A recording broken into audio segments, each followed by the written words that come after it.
was me. Sorry. It was a lovely microphone pickup of keyboard sounds. Yeah. If you're looking for a sound effect, that was great. It's just a lovely keyboard. Wasn't that one of the picks on MacBreak Weekly yesterday? The software that will mute your microphone whenever you're typing on your keyboard. But at the end of the carriage, when Victor's computer goes ding. Ding, and then there we go. Zzz. All right. Hey, everybody, welcome to Office Hours. If you are coming in on YouTube and you'd like to be part of the conversation, you can find it by jumping into the link that you'll see down below, and you can join Zoom. And then in Zoom, you click the link that's down below, and then you'll end up in Mokana, and that's where you can ask questions, and you can vote on those questions, and you can chat with everybody else. So we invite you to give that a shot. If you are want to be in the panel, see this fine panel here, and you'd like to be part of it, you just need to be here by 6:40 in the morning. So 6:40, we start mic checks. Once we've started the mic checks, the panel is closed. And so so you just need to be here by 6:40. And we also, that is generally when we release the Discord link. There's about almost 1,000 of us talking between all these shows. And so you can get the Discord link between 6:40 and 6:45. If you're not sure if you're ready, if you want to check your mic or figure out your setup and see if you can keep up with everybody here, 6 o'clock is when we open the doors for the webinar. So you can come in early, check your system. I can't promise anything. We're checking systems, we're doing stuff. Sometimes we're talking about other things. It's just kind of a milling period that starts at 6 o'clock. So you're more than welcome to come a little early to see how things are working. At 7 o'clock, of course, we have the general conversation. So this is any question you'd like to have around media production, around virtual production. That's what we're mostly talking about. And then the second hour, we're going to have a more vertical conversation. We have guests coming in or special conversations. Today we have Hugh Forrest, who is the director of South by Southwest. We're super excited to have him. So we're really excited to have a conversation about South by Southwest in general, some of the history of it, as well as what they're doing this year. So that's going to be an exciting second hour. So definitely plan your morning accordingly if you didn't already. But we'll have Hugh in here in the second hour to answer questions about where they're going, where they've been, where they're going. So it's going to be exciting. And that's pretty much it. Let's go ahead and jump into the questions. Remember that questions is how this runs. So ask those questions. If you have questions for Hugh specifically, make sure to tag it as second hour. You can do that now in Mokana and use that tag. So it makes it much easier for us to sort. All right, thanks. Bill, let's go ahead and take it away. We're starting with a question from Ron, no last name given, of West Michigan. What are the group's thoughts on the new TriCaster Elite 2? Too spendy, too new to know, others? And there's a link there. So we had if you jump back to last week, yesterday, we had a conversation about this. Go ahead, John. Yeah, we talked about this specifically yesterday. I guess Leo just upgraded his studio to the Elite 2. I'm sure it was a trade out deal. Yeah. So I don't know if you had to pay for the upgrade. So Doug and I both have the TC1. We would not buy any NewTek gear moving forward. Yeah. I don't think that. I think that NewTek had a moment. I don't think it's this moment or the next moment. So I think that I'm probably not very bullish on that, but you can look at a longer conversation. We're very detailed yesterday. But I think the short of it is none of us are recommending moving to a new tech platform. Next question. We have one from maybe a first timer, Alex L from Nevada, California. Has anybody played with, and then the link to Kiswe.com, Kiswe. This seems to be an interactive platform for broadcast, and I had some people asking me about it, and I hadn't seen it or hadn't played with it. I just didn't know if anybody here had interacted with it at all. Doesn't look like it, so we'll move on. That guy doesn't know what he's doing when he's asking those questions. All right. Next question. Next question comes from Stuart Fairweather of Melbourne, Australia, who's here in the panel, filing under dumb ideas in the shower. Has anybody tried HDMI Audio Embedder with an Atem Mini to inject audio via the HDMI inputs instead of the audio jacks? Should absolutely work. I mean, there's no reason why that wouldn't work as probably a more effective way to get audio into the Atem Mini than the way we're doing it. Go ahead, Stuart. Yeah, I figured it was worth asking because it's something I do not recall us mentioning previously, although we have discussed the. Well, I think the challenge is that the embedder, the audio side. I think the challenge is the embedder costs more than the switcher. Like we're in a weird space where you'll spend a $900, you'll buy a $400, $500 embedder for a $300 switcher. Beiju. Are there more budget orientated alternatives to the Blackmagic one? I think once you get too budget oriented, you might as well just plug it into the Blackmagic, so I think that's that's the issue you get into. Go ahead, Beju. Alex, I was basically like you said about the code. We used Terranex AV basically to do the embedding for us to do that, and it works really well. But it's a $1,200 converter with a $300 switcher. Right, so exactly. Go ahead, Roscoe, and then Mickey. No, I was going to say the same thing. The camera's right there. The camera's the inexpensive solution, and usually it's closer to where the microphone's going to be also. Yeah. Go ahead, Mickey. Would it be possible to do like an SDI Audio Embedder, because they're quite affordable ones from Blackmagic, and then do an SDI to HDMI conversion? It's still more expensive than it should be, but would you start adding? The only thing I would say is that you're right, but you start adding points of failure. Those are all little things that can get unplugged and bumped around or fail. And so we look at everything that we add. We add a lot of hardware, but every piece of hardware that you add is another place that could not work. So at some point, Beju and then Stuart. Yeah, I just remembered one other thing, that we did use a Shogun as well as an embedder, because we did a DS output out of a Canon 1DX into it to record, because we didn't want to record 2 hours on the 1DX. So we used that, and we embedded audio through the XLR input on the Shogun 7. So that works as well. So you could probably do that with the video assist as well. I mean, if you're using that. If you want to go crazy and you can find it on eBay, the best one would probably be a Pix 240. Pix 240 would be, you've got limiters, you've got all kinds of mix options. It'll embed it into the HDMI output. It would be perfect for what you're talking about. Go ahead, Stuart. If you can find one for sale, though. I know none of us give up those Pix 240s, because they are still, until we totally give up on 1080p, they're still the best video recorder ever, portable video recorder ever made. Go ahead, Stuart. Just on the Pix, before I get to my point, compared to the Shogun, the Pix is a brick that you can't break. The Shogun is plasticky, and I have an original Shogun where the XLR inputs are actually mislabeled and they're backwards. Go figure. But the point I was going to get to is I was actually thinking more about an audio mixer input rather than an audio from a camera. So like if you're at a live gig and you've got a audio desk and you need to embed the audio, like what we've done in the past with Atems in the past, that because of a variety of needs, is you have that whole desk, and then we run the audio into the cameras. Run the line output from the mixer into the whatever input of the camera.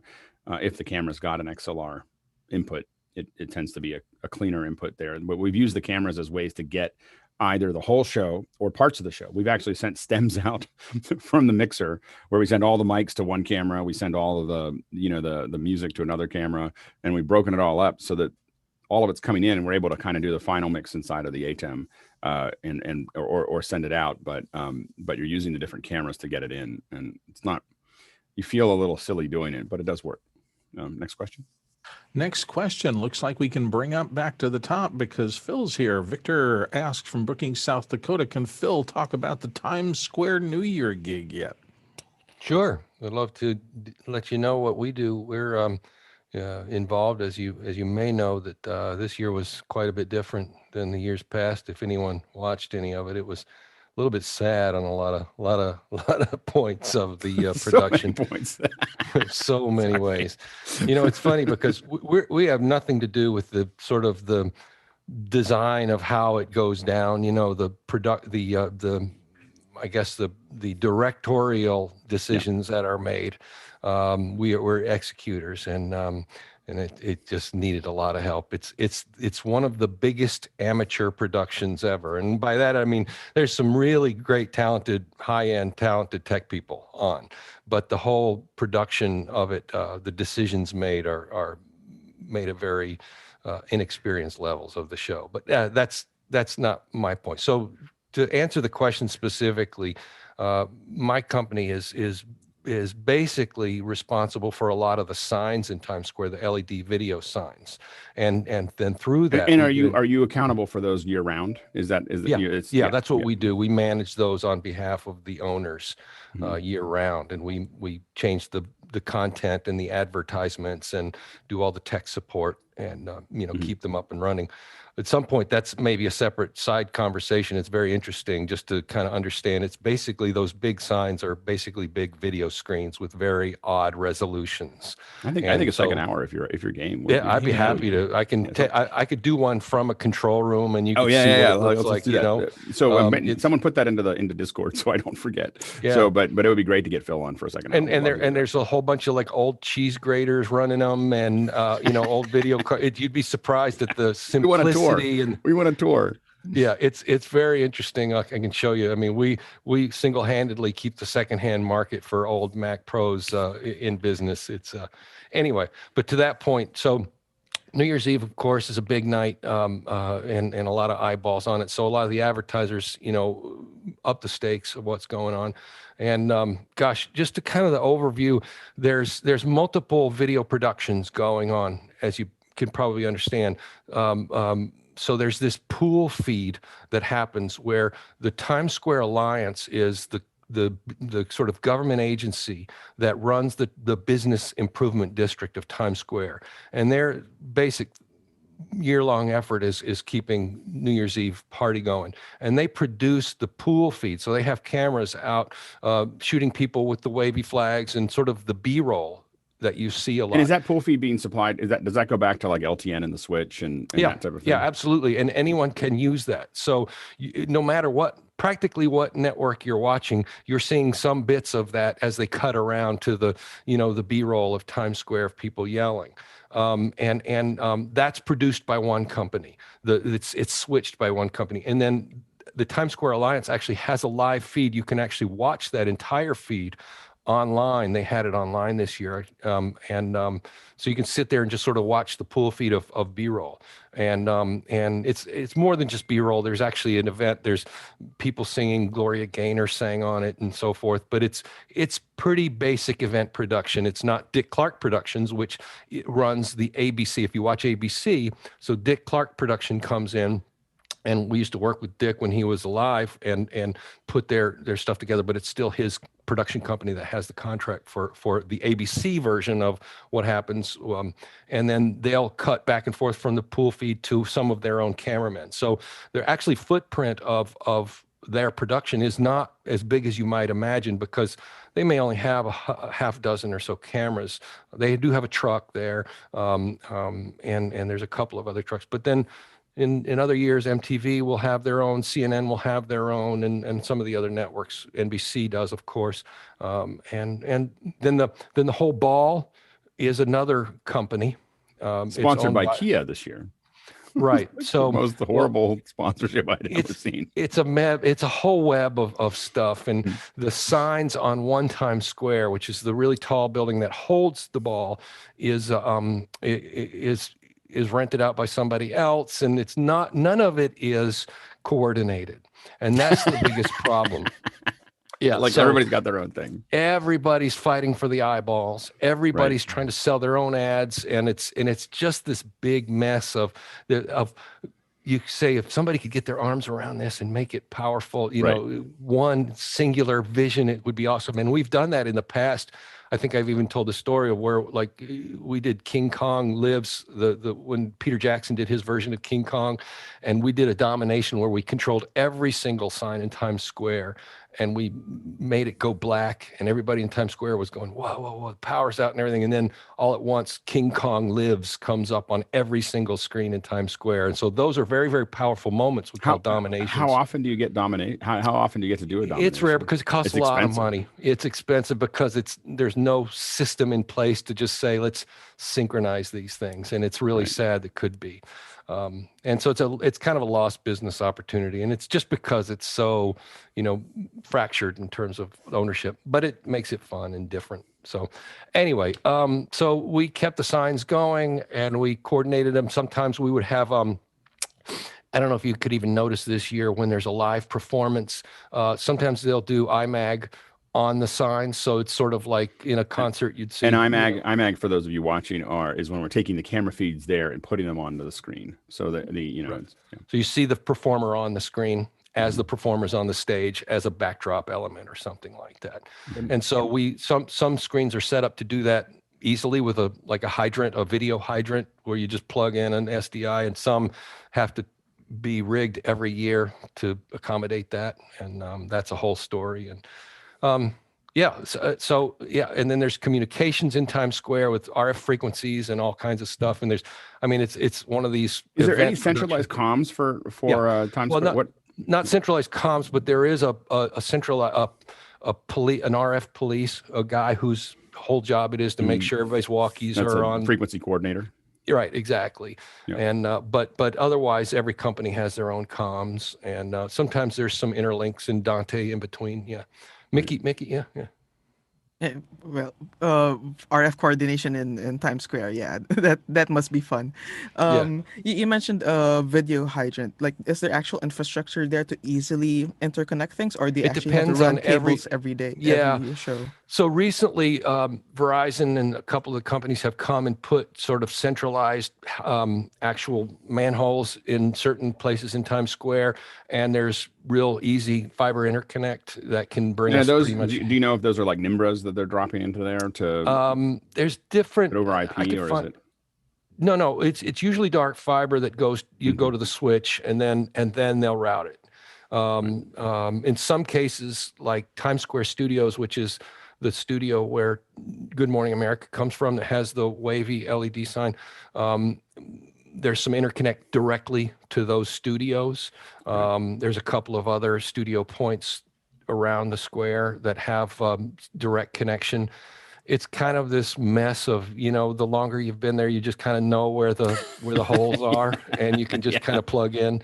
And and there's also like IP security cameras all over that we can tap into and kind of watch what's going on. But there's a lot of power there, but nobody's, creatively, when you watch the show, it's a shame. So it's kind of this real mixed feeling about working on that kind of a thing where you say, wow. The interesting thing is, I think a lot of us don't realize that we don't see live very often. So New Year's Eve, red carpets, all the things that look really messy tend to be live. And if they're not, so there's the other places we see live are like awards events and sports, but those are highly coordinated. They're exactly the same. They're well planned. They're all, there's not that much there. But when you get into this kind of this area of, we're going to generally just have a conversation and we're going to bounce around, you see how messy it is. And it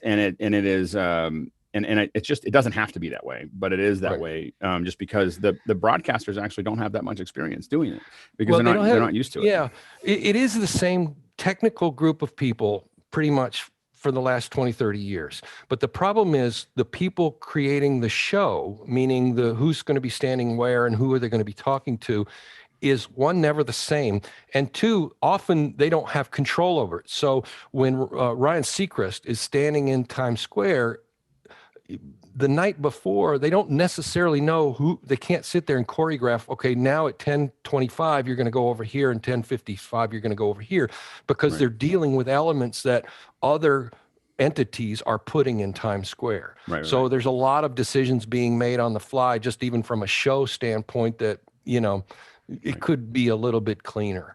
But they all could. Live is such a mess. And this year there was it was the decisions early on, because there were so few people allowed in the square, that it was hard to show that, and it felt so empty and so lonely and like so pitiful that that would have taken a big concerted effort to make it not be like that. I think I would have been, as a live producer, I would have been very excited to have nobody in there, because I always view all the people in the way. Like all these people are in my way, and we could build slides and cool things, and like lighting, like to me, it's like, oh, we could do all these crazy things, fly drones down the hall, I get, but fly drones and show empty square. The problem is, it's like a football game, with no people in the stands, and you can pipe in crowd noise all you want, but if you don't cut to the crowd at some point, it's kind of like obvious or something. It's like it's tricky. It's a tricky puzzle. We're gonna drag you in for a second hour. Happy to talk about it anytime and show and tell. That'd be fantastic. We'd love to have you do that. All right, thanks, Phil. All right, let's go. Let's jump to the next question. Next question comes in from James Babbitt in San Diego here. For a teacher with a Countryman H6, which mic interface is the most hassle-free? Maybe the Mix 332 series with noise assist, or a Shure X2U mic signal adapter. The mic interface will be connected via USB to a MacBook Pro or an iPad, and he teaches on Zoom. Go ahead, Mickey. Yeah, between the two, I'd suggest the X2U. Simple, one input, one level control for the microphone level, and then another one for your headphone out, and you're good. It sounds great for the price as well. Yeah, given that no one gave me a price, I will say that the simplest one, in my opinion, is going to be the USB Pre 2, which you didn't say. It's more expensive than the Mix Pre. Sorry about that. It doesn't have noise assist, but it's built like a tank. It has dip switches that set it, and it's got great limiters and you can see everything that you're working with, and there's everything. It's kind of WYSIWYG. I think I've talked about this in the past, maybe 60 of them. We just use them as little. I have one. That's what I'm talking through right now. So it is, when you say I already have an H6, which is a great mic, and I want something to be simple. That's it. What makes it simple is that all the controls are right in front of you. There's no software. Once you get it set up, you just kind of you can look down, you can see what's coming out of your computer versus what you're talking to. All those controls are right on the surface. So if you're looking for absolute simplicity, it's not the cheapest solution, and hopefully they're going to rev it at some point, to USB-C and so on and so forth. But it is a great piece of machinery and very simple to use, and it's what we've sent out to people all over the world. Next question. Charles Klein of New York City is in next with, after a great audio discussion yesterday, I wondered at what point does it take an experienced professional to notice the difference in some of the things we were talking about yesterday, that trying to work to get something as right as you can? Is it the last 10%, the last 20%? And would that scale be applicable to all modern mediums that humans are involved in? Yeah. So the thing is that one of the things that you want to always think about, whether it's video or audio or lighting or being an attorney or a speaker or a chef or whatever, is being able to get to a point that you can distinguish what makes a difference in how people feel. So, there's all these things that we do that are, whether you're talking in front of people, whether you're managing audio or color, that color, the recipient may not know why they feel that way, but they feel that way. When you walk into like when I used to, again, run teams that did seminars, we would, be extremely crazy about the seats, and about all the handouts and all the other things. Everything was within millimeters of each other. And the reason we did that is when you walk into the room, that we meant to do something, nothing was by accident, and does anyone notice or mention it? No. But do they feel different when they walk in? Yeah. Same thing with good ad design, good process. So it's not a matter of whether people notice it consciously. You're playing a game where they're noticing it subconsciously. And that's the most power, because you're giving them this feeling that you're in control, or that they're not in control, or whatever you want to create that feeling with, but using those things. And so what we're not doing is not that our brain doesn't pick it up.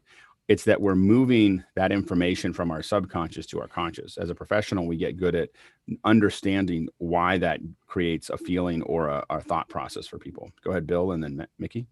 Yeah, I've said for a long time, and I think the more I get in my career, the farther along I get, the more I believe this. Technology helps you in the first 50% of the curve from 0 quality to 100% quality. It's never been better to buy a piece of equipment that'll get you okay.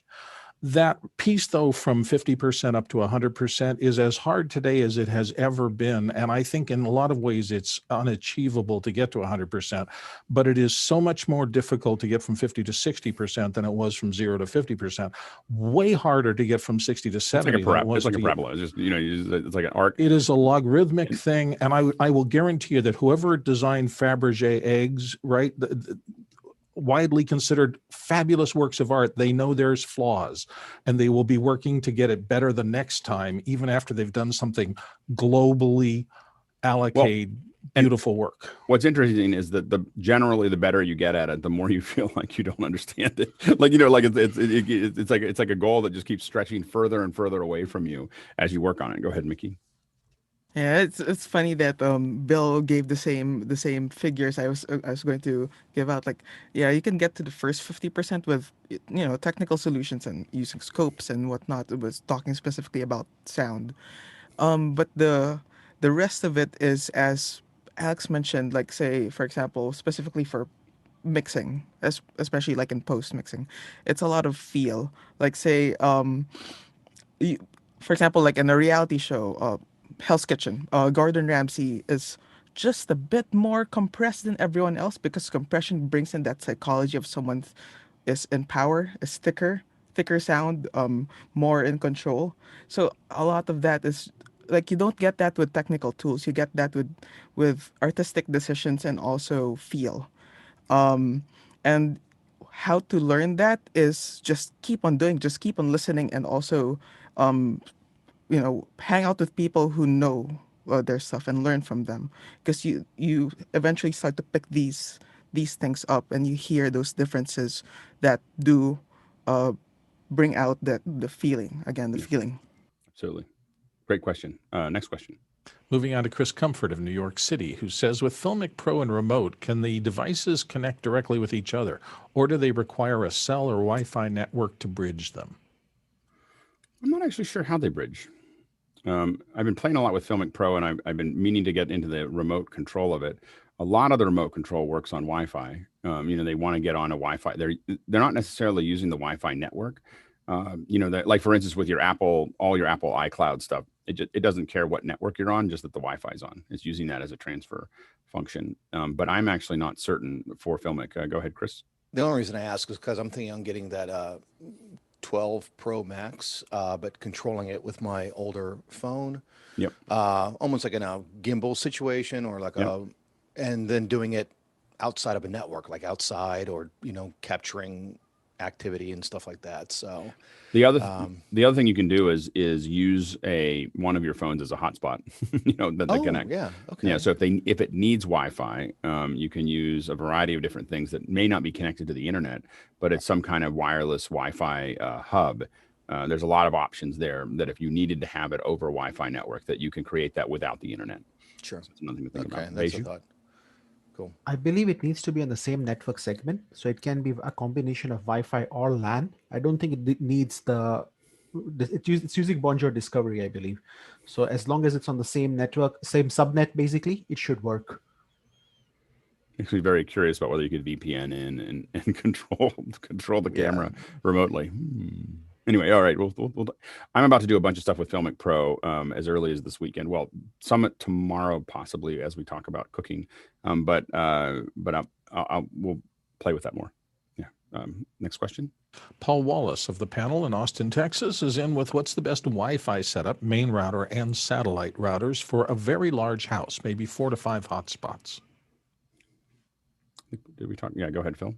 Yeah, my vote, Unify. We talked about that before the show today, and have a really nice setup for a large house. Yeah. Go ahead, Mickey, and then John, then Jeffrey. Yeah, I would say Unify as well for a good prosumer and enterprise grade solution. Though exactly which access points would depend on your floor plan and also what your house is made of, the materials it's built with. Yep. Go ahead, John. I used to be in the Wi-Fi business, Paul. We can talk offline. And so you say the best. There's really expensive solutions out there in the universe. Yeah, that's a serious mistake saying the best here on this show. Well, I was waiting to pounce. I was like, so if you want the best, especially given the fact that you have multiple houses, what I would recommend the Meraki Cloud, because then you can have everything controlled and everything's on basically one virtualized network. So, when we have multiple locations, I mean, we live and die on Meraki. So that's I still have, that's still what we're doing for everything. All of our computers anywhere in the world, you can just pop up, jump on VPN, and you're tied in. All your locations, every device that we have, it makes it super easy. Go ahead, Phil, and then back to Jeffrey. I would contend that Unify is encroaching on Meraki's turf in that sense. So I had a conversation with Aaron about it, who has both. Now the interesting thing is Aaron running a school ran it on Meraki, but at home he has the I think he's using Ubiquity for Right. that. And he said that his impression of it, and we can bring him on sometime to talk about it, was that Meraki, the creature comforts of Meraki are better. Like it's a better system, but it's for the price. He still bought the Ubiquity stuff, so he wasn't gonna pay for the Meraki. The Meraki is an expensive solution. Go ahead, Jeffrey. The main important thing is that primary router should be your best router possible. And if you use any type of extenders, don't do a Wi-Fi to Wi-Fi extender. Try to find something that actually you can run a cable from router to extender and then use it that way. Because just like what a hotel chain would do, and of course that gets back into the expensive side, but there are some low cost alternatives as well. Yeah, I wouldn't build a mesh. I have a mesh in my house. It's a nightmare. And my 2021 project is to get rid of all the mesh points and put in proper APs. Next question. TJ Asher, often of the panel, is in next from Minneapolis. There was a discussion yesterday about Blackmagic Design's Atem control panels. There was lots of talks about M/E. What does ME stand for? Is it a special Blackmagic Design speak for something? I looked in the Blackmagic Design website and did not see a definition. Take it, Alex. So an ME is a mix effect, and it is it's in every switcher. I mean, whether they say it or not, you have a 1 ME, 2 ME. I think the most I've ever seen in a switcher is an 8 ME. Although you can have virtual MEs that kind of can be infinite if you go through that. And what it is you kind of want to we can talk about what it means, but what it really is a bus that you're working with. So this is the bus that you're going to cut. You're going to cut your show in. So basically, as you add these MEs, you have these buses that I can cut one show on ME1. I can cut another show on ME2. And that's actually a pretty common thing for people to do when they don't do the proper thing, which is to have a technical director for each show, the online show and the in-room show. They'll have one technical director cutting the in-room show, and then they'll have somebody else, or they'll cut another show and that might be, you can cut another show for the screens, for instance. You can have, I'm going to cut a show in the screens that don't have any of the wide shots because you don't want to show wide shots on that. So I might cut all of my IMAG on ME2, then I have my wides on ME1. And so I'm cutting between ME2 and the wides, on ME1. And then I can add those. Now, another thing that you use those MEs for is to feed things in. So for instance, you might use ME3 or ME4 to feed your super sources. The super sources are where you have like a bunch of talking heads on CNN. You might want to be able to switch whatever's in that window. So let's say you have 3 windows and you want to be able to switch who's in each window at any point in time. That's an ME for each one of those windows. If you really want full switching capability, of course, you can swap auxes and do a lot of other things. But the point is that every time you want to have an element there and be able to switch it, be able to do DVEs, a bunch of other things. And you may have you have to think about where you stack those MEs along it to make sure that you have that control. Go ahead, Roscoe. Like I say, using the term "cut the show" is generic, and ME actually stands for Mix Effects Bus, which is you can cut a show by moving back and forth down the buttons. All it is the signals in the old days all had to be timed together using not time-based correctors. Gosh, I can't even think of my brain. Anyways, nowadays, when you actually want to blend, 2 different video signals together, that's where the mix comes into Mix Effects Bus. But the practical use is exactly what Alex explained, which is you use each bus to set up different effects. And so you can have, and you may use one, for instance, I may set up the key in one bus. So I have the green screen and I have an upstream key and I key that green screen over a background. I'll do that in, let's say, ME3. In ME1, I will cut to ME3. And now I don't have to set that up every single time in ME1. I have it set it, and I can just cut to it. If I want to change the background, I want to change whatever, I can go to ME3. Now, the nice thing about the Blackmagic is you've got great software that you can, very quickly manage that. You can even have somebody else manage it. So we have other people logged into that switcher at times, basically setting up all the other bits and pieces that you want. Another thing is if you have multiple super sources, like you have let's say you have 2 different super sources, one in ME4, ME5, you can use macros to cut change those in real time and then be able to cut to them really quickly. And so having multiple MEs becomes super important as you start to build more complex shows. Go ahead, Courtney.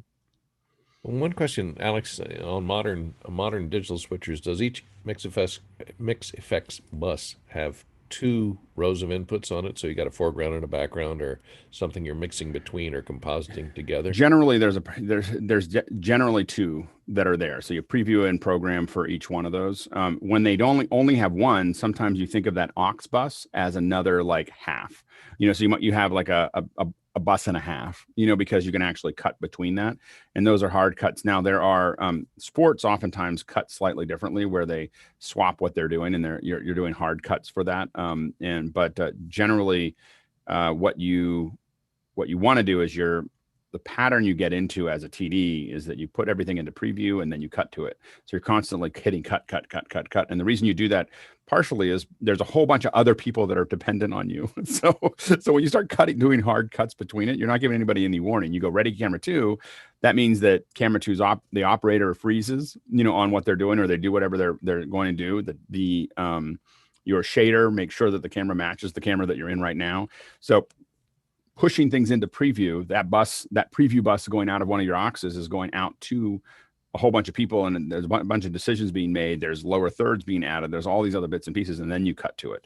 And so that's why you have that preview and program bus, or one of the many reasons you have it. Also, so you can see it before you jump into it. Go ahead. There's usually a separate T-bar on each ME bus, right? So there's a separate T-bar, so that every bus has its own, so you can control the fade. I have to admit that I don't use the T-bar very often. I use an auto fade, or I use a cut. In live streaming, we cut most of the time, because especially slow bars will cause tearing in your live stream, because it'll defeat the temporal compression of the live stream. So your live encoders want the scene to change suddenly, not slowly. So I don't use the T-bar. We use the T-bar a lot when we're setting up cameras, so that we can cross fade the camera so we can look at one camera next to each other. But I think that's the number one use that we use for it. It's also where I think that Blackmagic didn't do a great job on the new 2ME and 4ME, is they're stacking them. I'm sure they save money by doing that, but they're stacking the T-bars, which means you reach up to T-bar 4, you pull it down, and there's a really good chance that you could hit T-bar, the third ME, because there's something right under it, and especially in a show, and you get it off by you tag that T-bar by like 10%, and you can't figure out why you have this little transparency showing up in your show, and that's deadly. Stuart? The main use for the T-bar is actually charging ion cannons, but we won't get into that. Exactly. I was looking at that the other day. I was watching New Hope the other day, and I was like, I wonder which switcher they were using to fire on Alderaan. It's a Grass Valley. Yeah, and every time I move a T-bar, I want to hear that sound effect. Anyway, go ahead, Stuart. Yeah. Okay. But seriously, I've actually heard them called memory effects instead of mix effects. I think it's just localized language. Yes. But question begs itself, when you're talking about having one ME being used for switching the show and one for switching what's going to a live stream, do you do that with 2 people reaching over each other, or to a external controller for that ME bus? So what people will want to do, what some TDs will always tell you, I can cut 2 shows, and they can't. So they, it's just 2 minds, but they'll sit there, and very experienced, very talented TDs will tell you, I can cut the web and I can cut for the show. And they always have to pick which one is going to be better, because you just can't focus. You can barely focus on a good show. A TD can barely keep up with the live show, let alone cutting 2 shows. It just never turns out as well as it would. And you take any one of those TDs, and we've worked with these incredible TDs. You take any one of those TDs and you give them only one show to worry about, and it's 4 or 5 times better than the other shows. And so it's really because they're great TDs, but having 2 minds at the same time. Now we have worked on shows, because of the way that the Blackmagic works. We'll put 2 panels on the on one multiple ME. In fact, we've actually cut 4 rooms, at a conference with one 4ME, because they were simple shows, people talking with slides, and we just literally had 4 panels all feeding into the switcher. Actually 2 switchers, it was primary and backup, but the idea was they each had their own ME. I will say that nothing happened to ours, but when I watched it, I was like, I'm never doing this again. Like, it was just like, this is a horrible idea, because adding multiple shows onto the same switcher just really, there's no way for you to wall off, like you're only able to control this ME. And so there was just too high of a chance of somebody hitting the wrong button and actually cutting somebody else's show by accident. It was one of those things that we got asked to add a bunch of rooms to a show at the last minute. And I didn't, the only thing I could do was split an ME out. So that was, but you can cut different shows. One thing that's common, again, is to cut the IMAG show. And sometimes we'll have one TD cutting the IMAGs. So they're sitting there cutting and IMAGs are cutting the cameras that go to the screens. They're constantly cutting that, what the IMAGs are. And then there's another TD cutting the actual show that goes out. And they're using the same switcher to do that. I still prefer generally to have a switcher for every show that I'm doing. And Blackmagic makes it so inexpensive. There's no reason to stack it up because they're so cheap. But people tend to stack things up if they can. And you just have to know that if you start cutting multiple shows out of one switcher, you are dancing with some very sharp knives. Go ahead, Courtney. If you're using the Blackmagic software switcher, a software control of the Atem software control, can you assign, I know you have hotkeys on your keyboard to manually switch.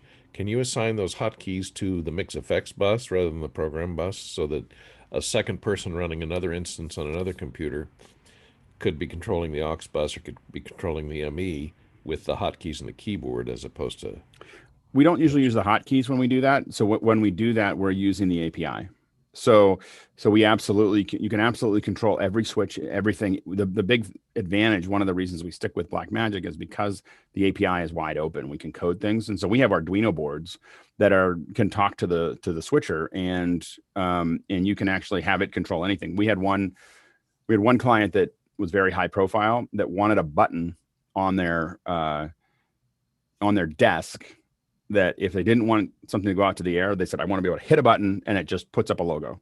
like I don't want to ask you, I don't want to tell you, I just want to be able to hit that button. So we did a little 3D print of a nice little button. We put their little helmet on it. We did all the little things. It looked really pretty. And it had a little Arduino board in it that was talking to the switcher. And the presentation is important. Just letting you guys, I'm gonna keep on repeating this. It was like a great little box. But they could hit that button. And what it would do is it would tell the switcher to switch.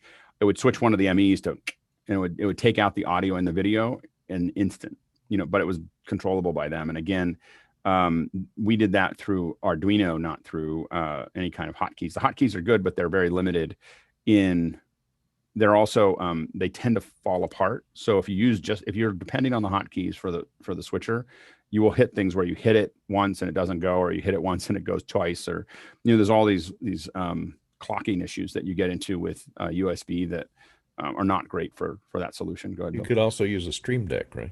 And we do that. I use Stream Decks for cutting all the time, but you'll be better off with a Stream Deck that's using an API protocol to get to the switcher as opposed to using the hotkeys. The hotkeys can be dicey. It's just this thing. That's just the thing to know. Go ahead, Bill.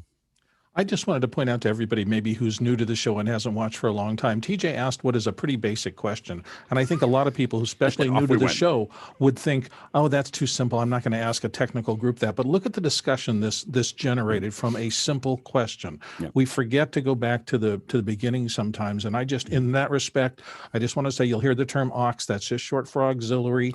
You'll hear IMAG, that's image magnification shortened. Everybody who's been working in this for a long time just uses these terms like they're everybody understands them, and we don't. We want to bring everybody along. So absolutely. Great question.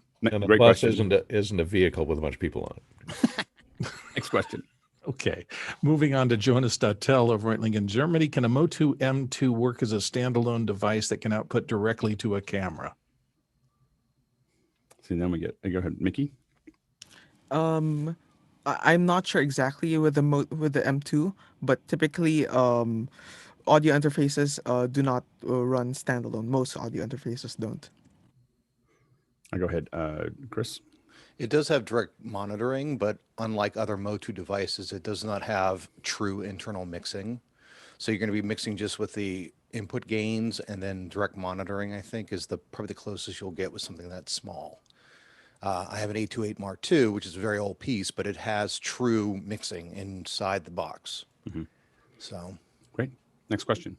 Mark Hadley of Seattle is in next with, what are the sections of the Office Hours Discord that you use daily? Go ahead, John. Anything that has a black dot next to it. that means something that, what's the black dot for you? What is new entries in that channel is what mine turned bold, I guess. You know, I got a bold, mine show up as bold, so I just kind of scan through them. I have to admit that for me, mostly it's the RF. I try to get to everything, but RFI and Mukana, if you click on that, if you put something in there, I'm usually reading it pretty quickly. You can tell how often I get to Discord, because those are the two that I pay the most attention to. And what's RFI initial? Room for improvement. Room for improvement. So when people are complaining about something, I want to know what that is. And if people are asking about Mukana, I want to know what that is. I try to get to other things, but that's those are the ones that are the most common for me. Go ahead, Sky. Can't hear you, Sky. It would, because that didn't, I didn't turn off the mute. Thank you. Go ahead. I consistently look at the chat links because I scrape those at the end of the day, and it's just fascinating. All of this knowledge able to be archived. Yes, thank you for that. Searchable. So I guess I'm continuing to promote that, because as you ask questions, it also helps us when you want to find the answers later on. So I think I would say that chat links are probably the third thing that I look at, because I'm like, we talked about that, but I can't remember what it was. And I go back to, you know, especially if you're watching one on YouTube and you go, oh, I need that, and go back to it. So it's very, very valuable. Absolutely. And structurally, just so you know, I not only put the link, the actual document in, but I first scrape Jeffrey's link to the YouTube and all of his work and efforts that are archived in that structure. Then the document goes in, and then I physically scrape, because Chris has given me the 2,000 limit per Discord, and then all of those links go in individually. That's great. So there's the structure. Yep. Roscoe? I was going to say the watch this comes in with some amazing things from time to time, and the discussions in audio are really enlightening. Very deep group in audio. Next question. Moving to James Babbitt of San Diego. Which lights and stands are you sending out now with your kits? The remote kits that we have for the small ones are the LumaPad, the Nanlite LumaPad 25s, I think. Those are the ones that we are sending out for the smaller kits. The larger kits, we're using the Nanlite 68Bs, which are the bicolor. That's what I'm actually on right now. 68B. So I have two 68Bs right now on. And from a price/size perspective, the 68s work well for the larger kits. The LumaPads work well for the smaller kits. The light stands that we use are tend to be the ProMaster. And I want to say CT-LS, but it might be LS that my CT or CS-LT. I'm dyslexic, so it's one of those. There's CS-LT in the name, and it's about $85 or something like that. But they're really great light stands. And as we talked about in the pre-show, they're really great for thetas as well. So, Alex, didn't you have a bunch of Kino flows at one time? Are they all in the garage now? I have two 4x4s that are sitting in the garage. Yes, so what the 4x4 Kino flows are good for are green screen. You know, on either side of a green screen, nothing like them. 4-foot Kino flows especially with green bulbs, are the best. Because they're just nice, large, long, especially for stand-ups or something like that for green screen. You get a nice even, but they're a mess, and they're not nearly as powerful as the LEDs. I mean, LEDs have really passed them. So, you know, these 68s I'm getting more light out of these 68s than I was getting out of two 4x4s at this point. So, I'm pretty happy with the LEDs at this point. And really a lot of the stuff is what I'm researching now are the big cloth ones, you know, the light pads that are 4 foot you can roll up and put in your backpack. It's kind of amazing.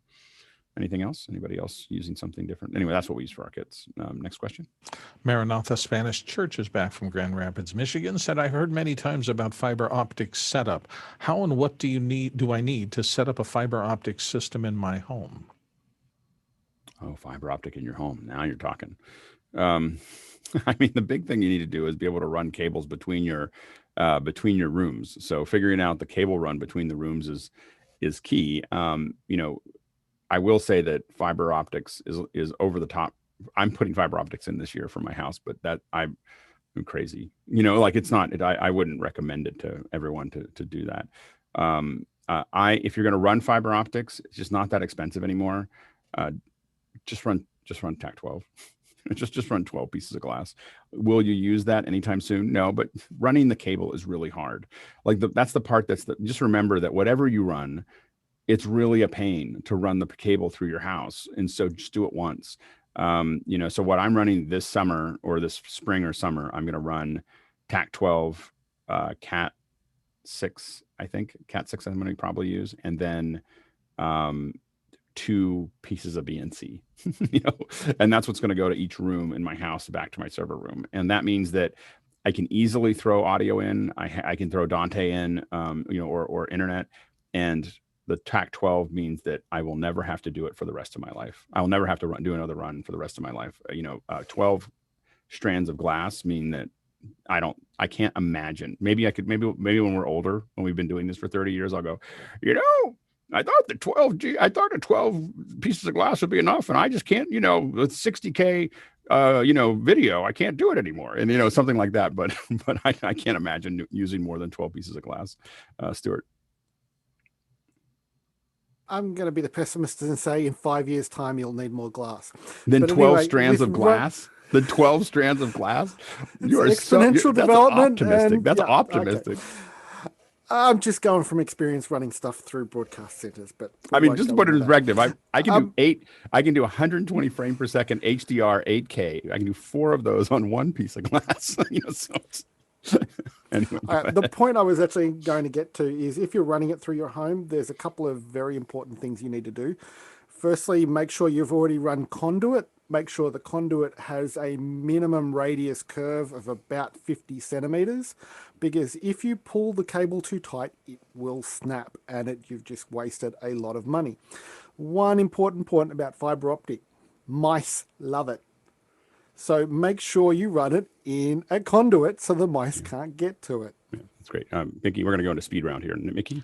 Yeah, definitely. If you haven't had experience running fiber, then I would hire a professional. And of course, like you have to keep in mind, it's not just running the cables.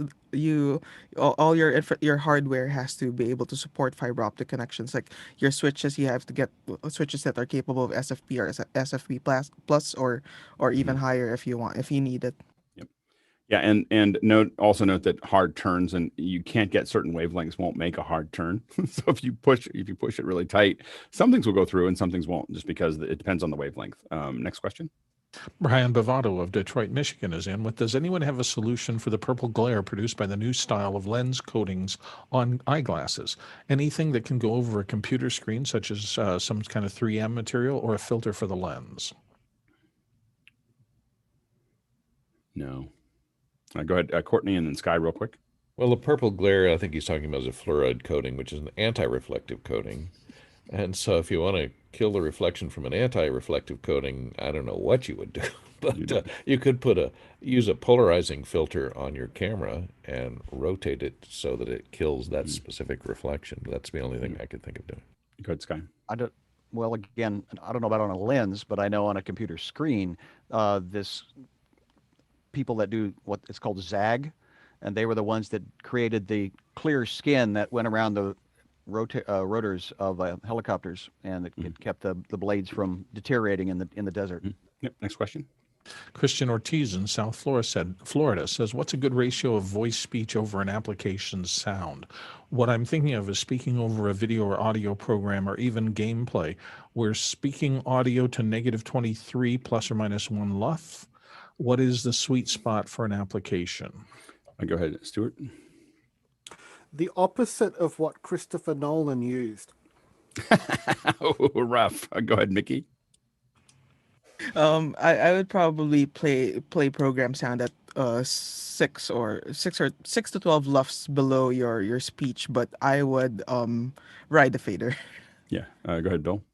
As a narrator, I always start with a -12 split between it. I often find myself going to 16 and sometimes even 24 dB down on any kind of a complex sound or music bed under a narrator's speech, because the narrator is the most important thing. They're the ones carrying the information. So that is not true of dialogue in a restaurant scene or something like that. I would violate that rule every time to make a sound environment. But if you're talking pure narration against particularly busy rock-like backgrounds, more sometimes is better. And you may want to think about auto mixing / some kind of attenuation based on your mic, so that if you stop talking, you can listen to the game and the game comes back up. And when you start talking, you're kind of pressing it down. So that's another thing to think about is, how far you want to push it. Go ahead, Mickey, real quick. Yeah, aside from auto ducking, I would add a bit of compression on your speech so that you have a thicker your voice sounds a bit thicker and stands out on top of the other program sound you're playing out. Okay, and then we're going to go through the next ones, the non-South by Southwest ones really fast. Next question. First one from Michael Patrick in Chicago. Alex, I have a 16-month-old twins and can't be on the Zoom, but I love being part of the conversation. Why does the Discord link expire? And congratulations, Patrick. All you have to do is be here at 6:40. You just did do it once. It expires because, we want people to be serious about getting into it. So all you got to do is show up once, at the right time. And if people aren't willing to do that, I don't want them in Discord. Like that, I mean, just to be totally blunt, if you're not willing to do that, a lot of people look for ways around it. And occasionally I'll make an exception for educators or on Sunday or something like that. But generally, 30 minutes, or because I think it's important that we have people put a little effort into it, but it's a purposeful thing. It's not, that's why we do it. But you just have to get up once to get the Discord link. All right, next question. Peter Moore, Auckland, New Zealand, one for Victor and maybe Mickey. I remember when MIDI over TCP/IP first came out years ago. What would be the modern equivalent WRT tools audio software for collaboration over the internet using TCP/IP or similar protocols?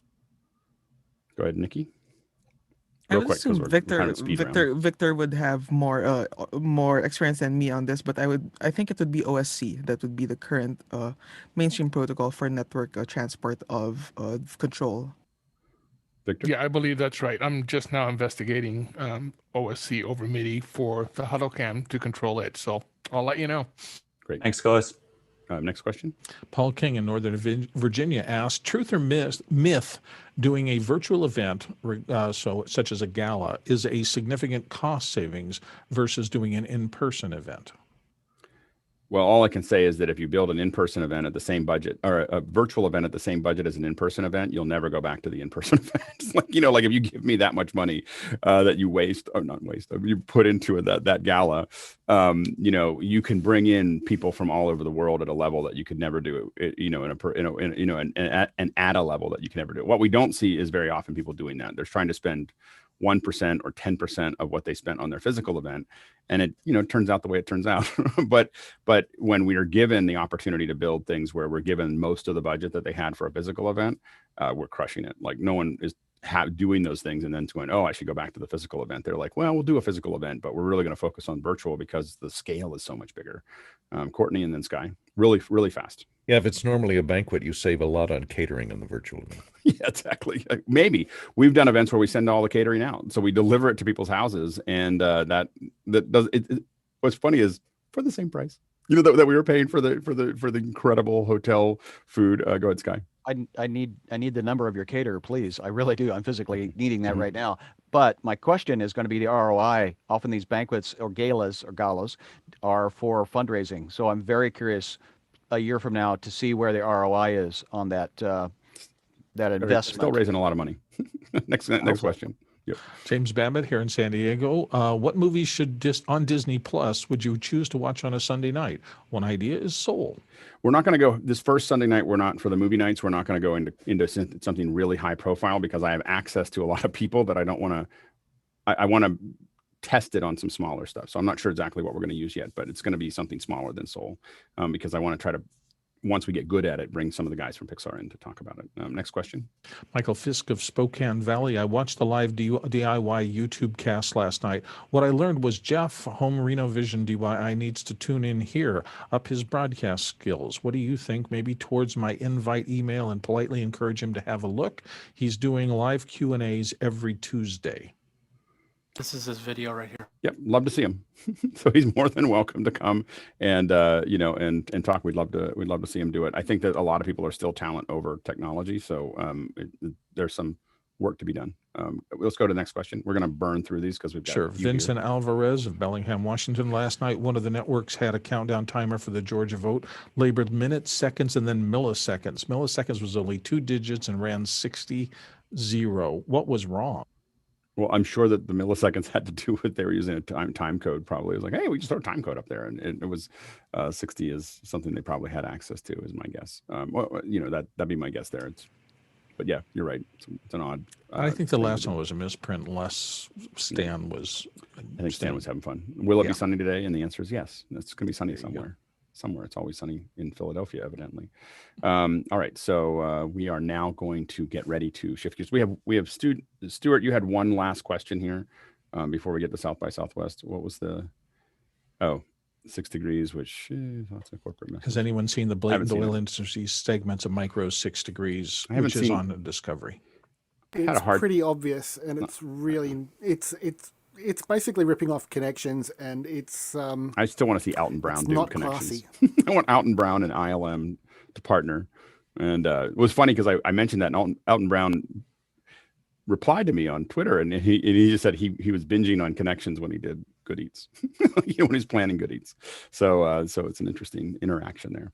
So we're going to go ahead and change subjects here. So we're moving out of the first general session and moving into our more focused second hour. And we are really excited to have Hugh Forrest here from South by Southwest. Hugh, it's just I'm amazed that you were willing to come and hang out with us. We're very excited to have you. I think that the best way for us to start is really to start with where this all started. Like what I attended South by Southwest in 1991 was my first South by Southwest, and then I've spoken there a couple times and in some of the panels. And obviously, when I came back 20 years later, it was different. So just it's different in a good way. It just massive scale of taking something that had a great seed and building it out. And it just I think it's one of the best gatherings in the country. And so really excited to have you. Can you tell us a little bit about how you got involved? Because you didn't start South by Southwest, but you got involved very early, right? I did get involved early. First and foremost, Alex, thanks for having me on. Real honor to be here. And from listening to some of that last discussion, I think you know more about this topic than I do, but we'll pretend otherwise for the next hour. So South by Southwest started in 1987 as a music-only event.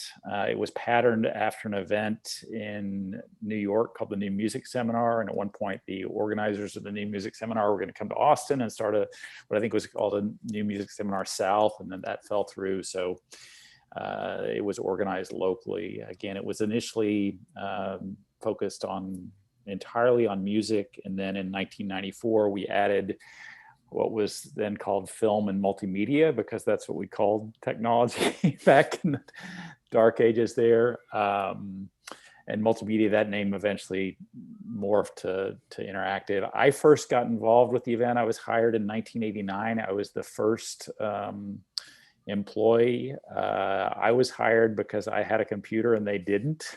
So it's always what was that computer? We're a bunch of geeks. We got to know what computer did you have? What was the it was a Mac, it was a old like first generation Mac Plus. And even more importantly, I had a laser printer, which they didn't have a printer either. So I always tell that story because it's a fun story. It's the importance of having the right hardware at the right time. It's also fun, when you consider that is probably about that much of our smartphone now.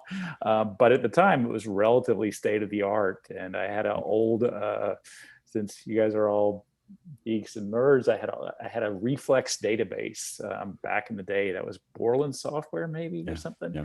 And we transitioned the what small database South by Southwest had at the time from just manually. It was kept in books at that point. We typed it all into this database, and of course it totally completely crashed, but somehow I impressed them enough that I was then hired on. So that's my fun origin story with the event. And as a quick reminder, if you have questions for Hugh, go ahead and throw those into Makana and ask those questions as we move forward. And Hugh, so what was your first role and how did it evolve? From where you started. My first role, and again, going back to that origin story of having the computer, I was brought in, or I was in charge of registration, i.e., tracking who was paying money, finding a system to log those people in, being able to print out badges, and then when we decided to launch this film and multimedia event 7 years later, well, hey, he should help out with the multimedia event because he had a computer. Those were my qualifications, which were not very much. So it was I've learned quite a bit about technology since then. Not as much as anyone else on this call, but my initial entree was, again, that computer, which led to our very rudimentary initial database, and then transitioning off a little more into the programming aspect of the event. And one of the biggest challenges that you've had throughout the growth of something that was relatively small to one of the largest conferences in the country, what have been the hardest turns or the hardest things to adapt to, do you think? Well, I mean, many challenges, but I think that what you mentioned right there, that we've been very fortunate to grow as much as we've grown, and been in many ways very lucky to be at the right place, the right time, a lot of things. And scale is great, but scale is also your big challenge. To your personal story from when you were there in 1991, where, hey, this is a cool gathering of 1,000 people, to coming back in maybe 2005, 2010, where it was much bigger than that, and we're fortunate that it continues to grow. And again, how do you retain the feel of community, the customer service, the feel of intimacy when your community grows from relatively small to much bigger? So that is always one of our biggest challenges. I imagine that you have a lot of people that just say they wished it had stayed small. I mean, you always have that contingent of like, oh, it's been ruined, by growth. No one ever goes in there. No one ever goes to that restaurant anymore. It's too full. I've never heard that before, Alex. That's a first. No, I've always heard. But I think one of the really interesting things to think about there is that tension between growth and status, or growth and non-growth, in the sense that I mean, wow, I used to come here and I used to see all my old friends, and now I don't see them anymore. But isn't that a good thing, that you're making new connections, that the event is not just like high school reunion every year and you're seeing the exact same people? And that's a little bit hard, I think, as an organizer, that, hey, this person was coming for 3 years in a row, and now they say they don't want to come this year because the event has changed in some way. But I also think that change is a part of what we all do, and it's better to change than to stay exactly the same. And the how does the process work each year? So when does it start? When do you start thinking about the next year, and how does it kind of build up? What is your day-to-day as it progresses through the year? Well, that has certainly changed a ton over the too long time period that I've been there. When back in the early 90s, our summer was pretty dead. There just wasn't a whole lot to do. And if that sounds like a great job when you don't have anything to do, but it's actually horrible to just be sitting there and not having any kind of engagement. What has changed in the last 15 years and really helped us grow is learning how to develop our preparation process to a year-round process. So we spend a month to 6 weeks after the event reading feedback from attendees, trying to process as much of that as possible, trying to reach out to attendees who had positive feedback, or better still, had negative feedback. Because you thought you understood your event in one way, but someone else had a completely different experience, and it's valuable to learn that. Right. And then what we've morphed to over the last 15 years is this user-generated system called Panel Picker, where people input speaking ideas. That process typically occurs in late June, early July, and that kind of starts the cycle of the new year.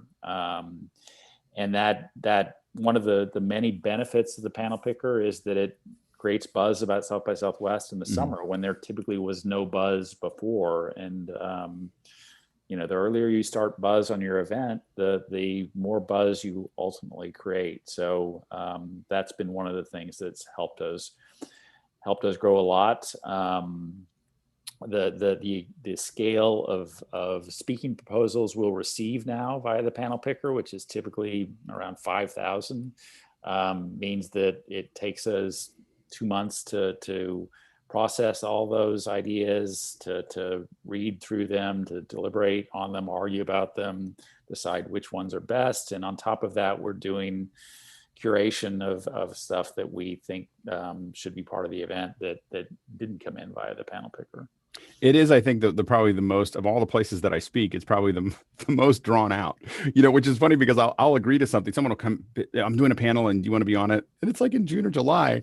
And then they remind me of it in January. I'm like, oh, right, I'm doing the talk. It's like it comes up later because, usually that whole process lasts a couple months, 2 months or 3 months for most conferences. And so for it to last for so long, but it does give you a lot of time to kind of work on it and figure it out. So it's agreed on that long process, and certainly one of the criticisms of the Panel Picker process that we use, and I think a valid criticism, is, hey, you're asking for speaking ideas 8 months ahead of the event, and so much can change between now and then. And very true. Right. 8 months particularly in the tech world is a lifetime. That said, I think that we often find that the most interesting panels or presentations or sessions are ones that are a little more kind of evergreen, that are talking about the creative process, the process of developing, building things, and focusing on that, as opposed to what Clubhouse did last week or something like that. Right. Absolutely. And let's go ahead and jump into the questions. Bill, we have a couple questions coming in from the audience. So we have a bunch from Paul. Actually. We're gonna break Paul's questions up. Paul's got a bunch of questions here, but we'll jump into one of Paul's and then we'll keep moving on. So go ahead. Let's ask the first one. Sure. Paul's first question is, Hugh, will you describe what platform or platforms you're using for South by Southwest panels and other sessions? How will you prep panelists and participants in the audio and video skills they'll need? Well, let me preface this by saying that, yes, for 2021, we are going entirely virtual, as with most other events, and to Alex, some of what you referenced earlier in this conversation. So it is a whole new world for us. We've got 30 years of expertise, quote unquote, in producing live events. We have much less so in doing virtual digital events. In terms of what platform we're using, I don't think we are ready to reveal that yet. I will say that it is a third-party platform as opposed to something that we're developing in-house. We may be able to develop something in-house for 2022. We didn't feel like we had enough of a lead time for 2021. In terms of how we prepare speakers, the bulk of content for the 2021 event will be pre-recorded. So we'll do, introductory training calls with speakers, and then do a recording. That is for the bigger name speakers. For the people who have come in via the Panel Picker process, i.e. the user-generated content for 2021, they will be recording their own content. We'll quality control that to make sure that the technical aspects are working and making sure that they're sticking to the topic. But one of the values of the virtual side of things and pre-recording is I think we have more quality control on sessions than we would have in real time when the thing just happens and wow, that was great. Or, they were supposed to be talking about apples and the whole session ended up talking about oranges. How did that happen? So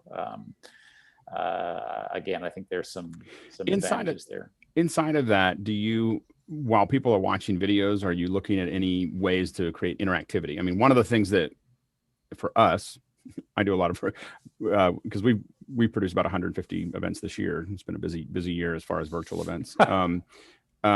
The thing that we find that the number one impact is interactivity. So having people ask questions and be part of that conversation is the thing. Like it's like we only pay attention to average view time. So average view time is all we care about. Like the other stuff, marketing can worry about how many people get there and everything else, but how long can we hold on to them? So we pay a lot of attention to how do we interact with the audience. Are you looking at those kinds of things or do you see it mostly as a kind of a passive experience watching the videos? Absolutely trying to figure out as many ways that we can engage and interact, or the audience can engage and interact with each other as possible. Right. I think that, there's a lot of great information you can get from conferences and events, whether they're in person or online experiences. That said, you can also get a lot of great information from YouTube. What conferences and events really offer is the ability to network with new people, meet with new people that can advance your career. So, a big part of the success of what we do in 2021 will be how we facilitate that connection and networking. I think one of the things that a lot of events are doing that we will try to do to a large extent is, particularly if a session is pre-recorded, the speaker can interact live with the attendees via the chat platform, whatever that is, and that's kind of a different experience or than one would have in a live event where the speaker is speaking and not interacting. So that's kind of neat, and I think that the many events that have used that, employed that strategy, have gotten some real positive results from that. That's great. And John, we're going to push everybody to Makana for the questions just to kind of keep everybody on the same plane. Let's go into the next question. Charles Klein in New York City is asking, thanks for joining us, Hugh. What were the most difficult decisions you encountered in the last 6 months while planning for this year's event, considering the ever-changing COVID restrictions? Can I say all of them? Yeah, exactly. I think broadly, some of the most difficult decisions are, again, how do you morph what has been a in-person experience to online? And is it just trying to do everything that we did in person and do that online? And I don't think it is. I think that it's a very different thing. One of the pivots we've made for 2021, which is different, is it's the event itself is shorter. In the past 10 years, South by Southwest has done, if you were staying for the whole thing, which very few people do, it's a 9 or 10 day event from start to finish. Again, most people don't do that. A few do. For the online event this year, it's March 16th through 20th. So it's 5 days. And even that is probably stretches the limits of a lot of people's patience in the online world. So smaller number of days, smaller number of sessions. Making those decisions was tough, or is tough, simply because, scale has been one of our biggest calling cards over the past 10 or 15 years. That, hey, we've got, 2,000 total panels and 5,000 speakers, and whatever topic you want to find, you'll find it here. And so pivoting to something that is slightly less than that is difficult, although I think it's a skill that will serve us well in future years when we do, when scaling down may be more valuable. I mean, one of the challenges of the scale we have is that there's so much content that things tend to get lost. Oh, I didn't realize blank blank was here. When did she speak? You know, that type of thing. That it's hard to promote anything when there's so many different things to promote. Absolutely. Next question. Maggie Barton Baird of Edmonton, Canada has a great question. South by Southwest 2020 was canceled so close to the opening day. What did you learn about crisis planning going through that? And you were in an impossible situation because it was right on that cusp of trying to figure out what, you know, it wasn't like you had a month or two, you had weeks when we suddenly decided that everything was going to kind of fold up. Yeah, well, you know, we like to say that in our better days, South by Southwest is a preview of what's going to happen in the future, and that's in that particular scenario, we were also a preview. I think also, I mean, a preview as well. GDC had canceled about a week before, so that was kind of the first big conference or tech conference that had canceled. We canceled, or we were canceled by the city on March 6th or March 7th, the week before we were supposed to start. We had been working very closely with the city, you know, throughout February to see, is this going to be safe to happen? And it, all systems pointed go until they didn't. Certainly in retrospect, it would have been crazy to have had the event, but that is, you know, that kind of wisdom. It was hard to tell then. We had a handful of cases, and you know, you just didn't. Yeah. And particularly, I mean, when we see what happened out of the Boston event in early February, the medical event, and how much of a super spreader that was, that, you know, again, thank goodness that we went the way we did. But in terms of crisis communications there, you know, we'd had some experience, unfortunately, with crisis communication over the last few years. So there was a little bit of a muscle memory there. I think what you learn or you relearn when you do this is that, you know, getting information out as quickly as possible and as clearly as possible helps with this. There's in our social media world, it's not going to solve everything, but again, as clear as you can be, as quickly as you can be, is certainly the way to go here. And we were, I think, generally able to achieve what we needed to achieve by following that strategy. Certainly, the cancellation got so much press coverage that you know, it was partly our message, it was partly other messages. There's a clip somewhere which I think we had in a video, and then we ended up deleting it, where Trump was having a press conference on March 7th or March 8th. And at the end of the press conference, when he's walking out of the room, someone says, "What do you think about South by Southwest canceling?" And he said, "What's South by Southwest?" So, that was fun. All right. Next question. Roscoe Jones from the panel is in with, do you set aside sometimes just to walk the venues amongst the participants and enjoy the day's events? Can you still do that? I definitely can still do that. I think that, I mean, the temptation and part of the challenge is just to experience the whole event from behind a computer, because there are emails coming in, there are problems to deal with. But it's much better to try to get out there, get a feel and get a vibe of what's happening. Certainly, if things are going well, or the audience or attendees seem to be having fun, I'm excited. If things aren't going well, I'm like, crap, how do we fix this?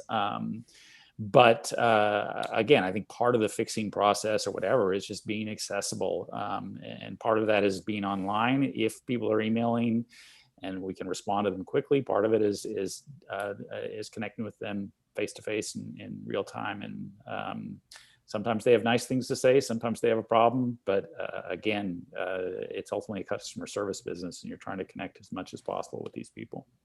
Absolutely. Next question. Paul from the panel here, long time. Hugh Forrest, one of my favorite things about South by Southwest is the trade show. Will there be a virtual equivalent to this? And how will I pick up swag at a virtual South by Southwest? The big questions being asked. Well, I'm glad that we've 20 minutes in, we've hit on the most important thing about South by Southwest or other events, which is how do you get the free t-shirt? Yes, there will be a virtual trade show companies or booths that want to give away swag will have opportunities to do that. I think there'll be slightly less of that than what you would have seen in a real life setting. I mean, one of the ideas that we've played around with, talked a lot about, and that we're really hurt with in terms of the scale of South by Southwest is, could we deliver something to every attendee such that they're watching South by Southwest online, absorbing it, and they're also eating a breakfast taco from Austin at the same time that came in the mail that morning. That's a great idea. We may still be able to figure out some ways to do that over the next 65 days. But again, at the scale of the number of attendees we have, that's really hard to do, and hard to do also with the number of international attendees. But I think that having some kind of, tangible, touchable connection to the event strongly improves the engagement factor and the overall enjoyment factor and the experience.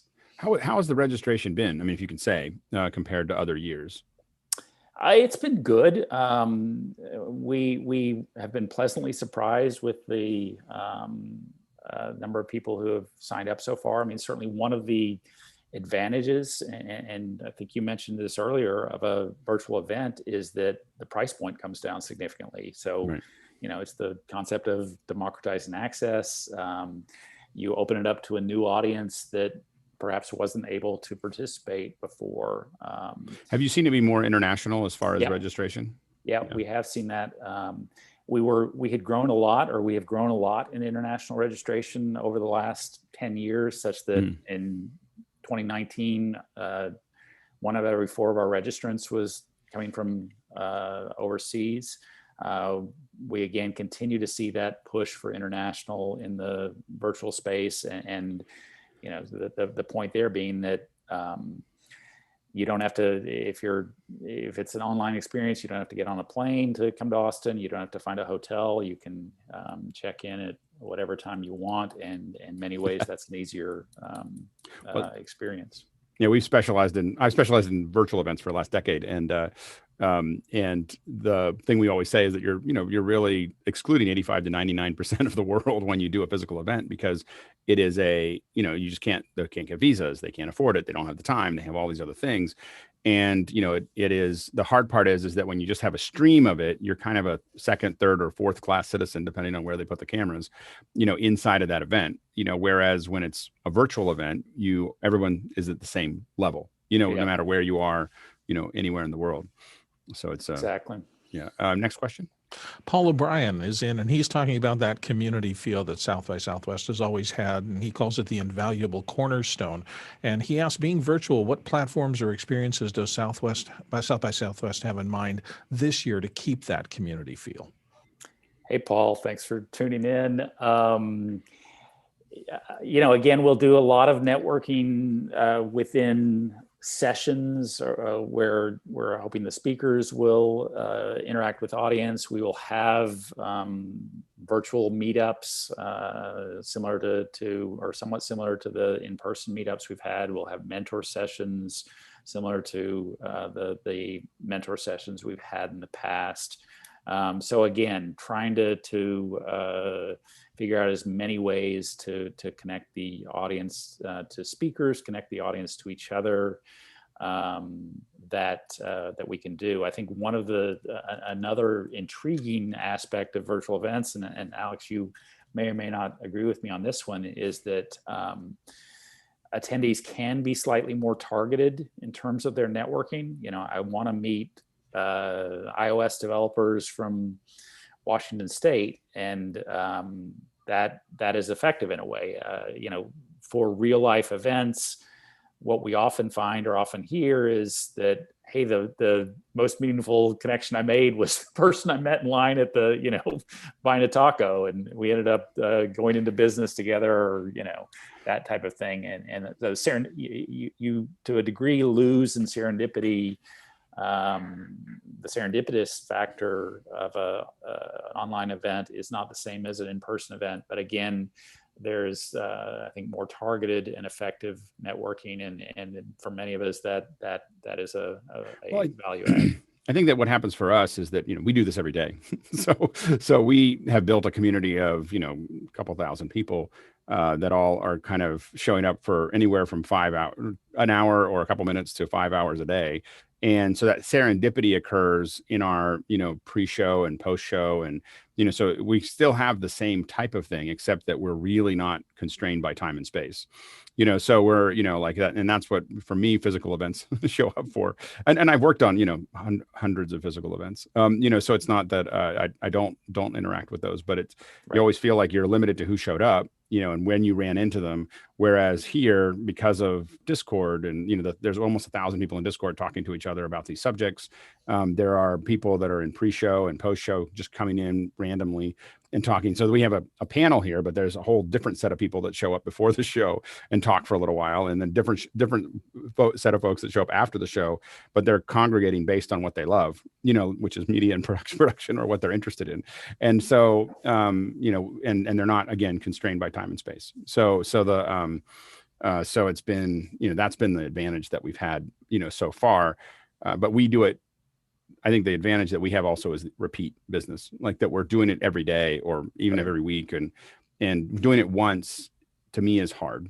Like that's a hard thing to do, because it's hard to get the culture, to organized to do that. No, anyway, next question. But Alex, what you say about time and space, I think that, another advantage of the virtual platform for 2021 is that it helps maybe not eliminate, but mitigate one of our biggest challenges at South by Southwest as the event has grown so big, which is that, hey, I really wanted to go see that session with blank blank, but there were only 300 seats in the room and I didn't get in on time. And that sucks. And you guys suck and all that.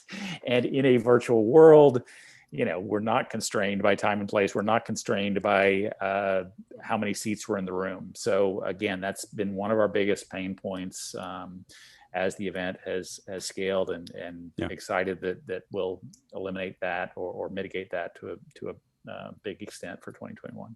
And we've seen that with halls of 15,000 where they still don't have enough seats, and you end up with people that are still standing in the back and everything else. And now everyone can kind of be in the comfort of their own home. Next question. Roscoe Jones from the panel is in with, will this year's sessions be available for viewing after the event? And he notes by the attendees, not just open to the public. Yes, they will. We'll have or the current idea is there'll be a X amount of time after the event where the content is viewable for registrants, attendees. That time period, we're still somewhat working that out in terms of the rights that we have from speakers. But yes, there will be the live or the experience of seeing the session at 10 a.m. on Tuesday, or if you miss that, you can see it, again, the next month, 6 weeks afterwards. That's great. Next, are those negotiations hard for you as far as like how long it can go afterwards? Is that something you create, or is that something that when you're dealing with talent that they have a specific window that they want it to be available and then they want it to turn off? Well, it's certainly something that's been different or is different. We're seeing in the online world versus when we were taping a session and putting it on YouTube afterwards. The talent, it really depends case by case on talent. Mm-hmm. We've had some speakers who, no, you can't tape my session and you can't put it on YouTube because this is my business and, I don't want to give it away for free. Others who, if they're promoting a new book or a new project, get it out there as much as possible because I want the buzz that creates. So again, it's person by person, case by case. And certainly part of the difficulty there is just the scale of an event like South by Southwest, that multiply that by, all those 200, speakers. 300 speakers, 400 or more, and it gets more complicated. South by Southwest is one of the few places that I allow myself to be recorded. Most of the times I go, oh, you got to turn all the cameras off. Not because I'm trying to protect something because I always say things that get me in trouble. so I'm always like, just don't record it. Go ahead. Next question. Karen Raz is in with just along these lines. Social media has always been a big component of South by Southwest, particularly for people who aren't there in person but want to gauge the buzz. We found with virtual events, you work so hard to drive engagement and networking in live chats that there tends to be far less attendee conversation on social media outside of the event platform. Have you thought about ways to integrate Twitter or other social channels into your event platform? And will those channels be as important during the live event this year? Wow, that's a great question. I think that we will be in somewhat of a learning mode on that versus folks who've done this many, many times. Certainly, the part of the growth, a big part of the growth curve of South by Southwest was being, one of the places to go early on in the social media revolution. And we've seen social media remain a big part of the event, whether it's Twitter ostensibly launching there or Meerkat, in 2015. So in many ways, I think that we'll continue to see a lot of traffic on social media during the event. I do think it'll be slightly different in 2021, just given the nature of the virtual event. But again, in many ways, this is still TBD, TBA, in terms of how people experience that. Next question. Well, we're going to keep it moving. Next comes from regular contributor here's Rachel Ann Clifton, who says, such a joy to know you're well. How did SoulCycle influence the reach of South by Southwest with its Spotify playlist push circa 2016? Thanks. Wow, that's a good question. I'll answer in more general terms that platforms or third parties such as this, where we've been able to put out playlists, generally, contribute to the buzz, and particularly contribute to the buzz of lesser known artists or artists that at the time are lesser known that are discovered, quote unquote, at South by Southwest. Certainly one of the values of an event like South by Southwest is discovery. Wow, I'd never heard this band before. I just discovered them. Someone told me about them. I listened to them before the event. I was able to see them play at this showcase or this party. So again, SoulCycle playlist contributes to that, and that's a big part of the experience and the fun of the event. That's great. Next question. It comes from Rashan Shandil, whose name I've been mispronouncing here on the show, so my apologies, Rashan. One of the biggest components that I have loved about South by Southwest is the chemistry of interaction that leads to nothing else we've seen in other places, launches for film, music acts, and tech, and so forth. How is South by Southwest going to facilitate this for those of us who love and enjoy this chemistry and energy? Yeah, that is a great question also. And I think that's certainly one of the biggest challenges of the 2021 event.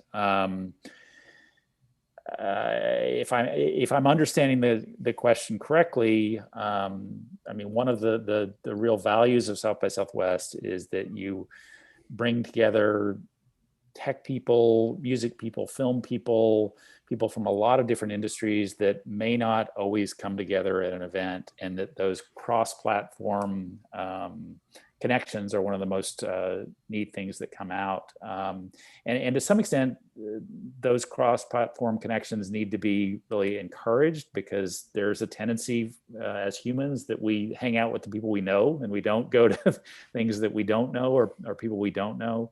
My concern or worry or thought there is that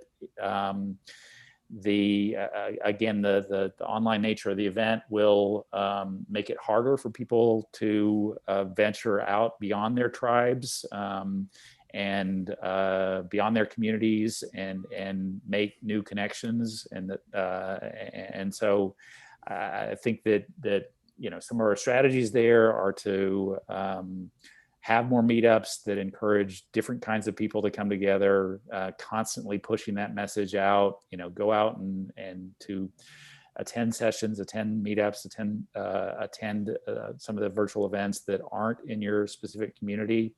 But again, that's going to be a very different experience in the online world than what it was in real life. Next question. Ron in West Michigan says, I love the panel picker application. How did that come about? And has the group thought about monetizing it? I know many conferences could make great use of it. Thanks for that question. I like panel picker too. It's although it's not without its challenges. The origin story there is that maybe 2004, 2005, we had done a promotion with the online t-shirt company Threadless, if people remember that. And we'd been doing promotions with various groups and get, 20 people signed up or 30 people signed up. We did this thing with Threadless, and all of a sudden 500 people signed up, and saw that model of what Threadless was doing, where they would every month they would have a theme. They would invite the community to create artwork that aligned with that theme, and then they would have the community vote on that. And the thought was, hey, is there a way that we can kind of replicate that community feel in terms of what we do, which is conference content. And that was kind of the impetus for the panel picker. I'll also say the other impetus was just trying to formalize a process that was happening somewhat organically. And that process was as follows: that the best, I could organize a panel in years past about AI by reading a story in Wired magazine and trying to track down 3 of the people who were listed in Wired magazine. But it was the panel would inevitably be much better if an AI expert came to me and said, hey, I know these, all the big players in the AI industry, let me put together this panel. And that inevitably led to a better outcome, but it was hard to manage just doing that 50 different times via 50 different email threads or 100 different times. So the panel picker was kind of a way to formalize that process, tell people how they could get their friends, their network involved with the event, and turned out to be much more successful, I think, than what we thought. I mean, when we first implemented the panel picker in, I think, 2007, and realized the interface looked much different then, or was much more rudimentary then, we thought we'd get 50 ideas, and I think the first year we got 500 ideas. So that was, a first real lesson in how communities can scale, and really was one of the factors that led to our kind of intense growth spurt during that time period.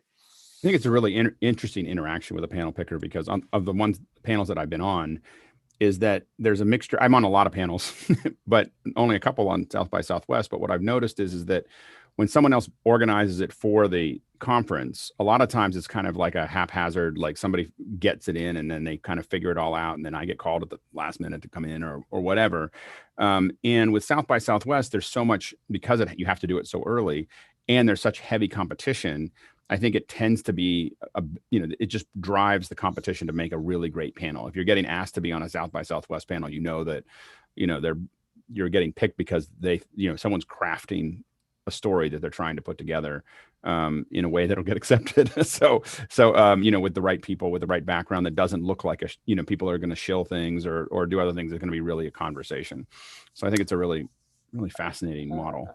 Agreed on that. And I would also say that, and others can probably put this more eloquently, it's the whole factor of scarcity. I mean, that more people want to speak than we have room for. Yep. And therefore it makes it even more appealing or even more prestigious to speak when there's competition involved. It's definitely the most work. I mean, I know the people who work on the panel. I know the people who work on the panels on the back end. I don't have the guts. I'm like, I'm not going to do a panel. It'll be a lot of work, and I won't get through. So, but I get pulled into them, and I know that so many people work so hard at getting those panels together. It's quite a thing. Yeah, and I think that we haven't. I mean, to what you mentioned on the work stuff, I still think there are better ways that we haven't yet pushed forward on how to utilize more of that content. I mean, again, when we, in a more normal year, we're getting 5,000, somewhere between 5,000 and 6,000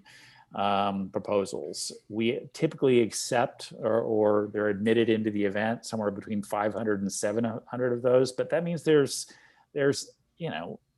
several thousand that are really good sessions that we just are really good ideas that we just don't have room for. So the question is, South by Southwest in the past has been constrained by time and space. Have you thought of just running South by Southwest all year? Like, you have these sessions that are there for that week, but you have things going on every week or every month or every quarter that take those sessions that don't make it to the main show and create mini events. Now that you're doing it online, where you're not stuck with, a lot of what we were limited to is we have to rent a hotel and we have to do a thing and we have to, now you could theoretically bring all those people in over Zoom. Well, I think you're absolutely right there. That one of the things that COVID the pandemic forcing us to work on an online event, fully online event, will force us to develop a new skill set, which probably leads to the next wave of growth for the event, whether that be a kind of a year-round model, whether that be some kind of subscription model, whether that be a hybrid model in 2022. But again, it's that whole idea of trying to spin a crisis into an opportunity. And again, I think there are a lot of new skills that we'll finally learn as a result of this crisis that can serve us very well in the future. Yeah, absolutely. Next question.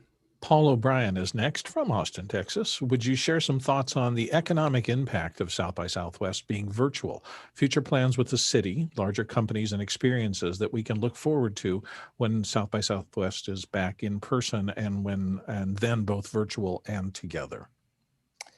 Yeah, another great question there, Paul.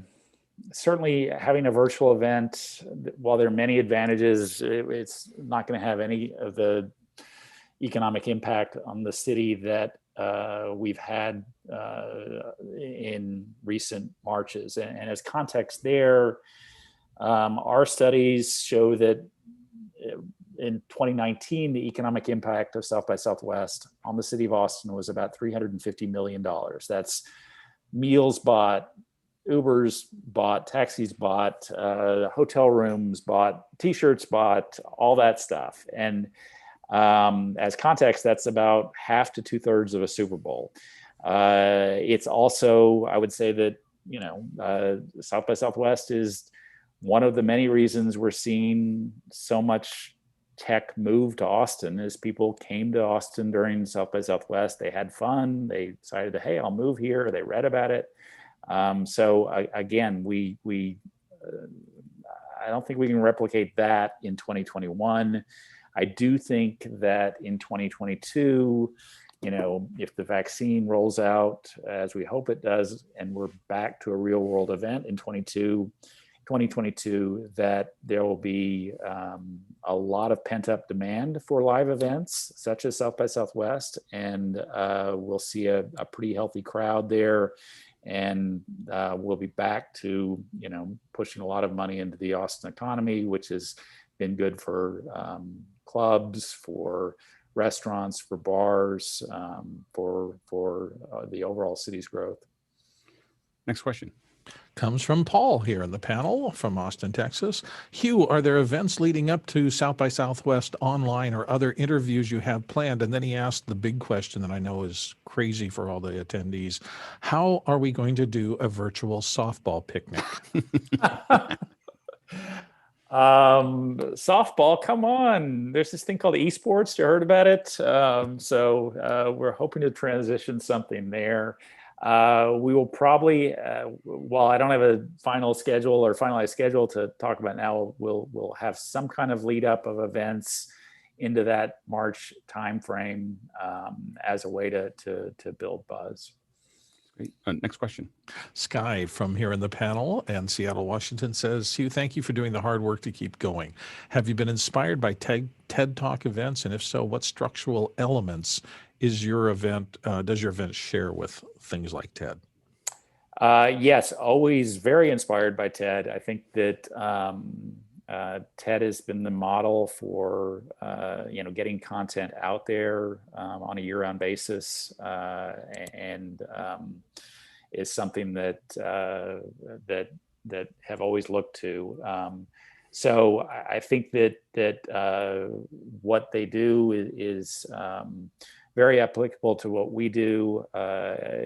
The structure of TED is a little different in that it's simply much smaller in terms of attendees. The price point is higher, but I think we have a lot of commonalities in terms of the kinds of creative speakers and innovators that we showcase at the event.